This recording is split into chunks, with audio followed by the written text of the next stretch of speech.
ભરૂચના દહેજ વિસ્તારમાં મીઠાના અગરમાંથી માનવ હાથ મળી આવતા સમગ્ર પંથકમાં ચકચાર મચી છે.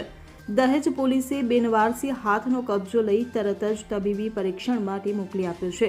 આ ઘટના એવા સમયે સામે આવી છે જ્યારે ભરૂચમાં થોડા દિવસો પહેલા સચિન ચૌહાણની હત્યાનો કેસ બન્યો હતો.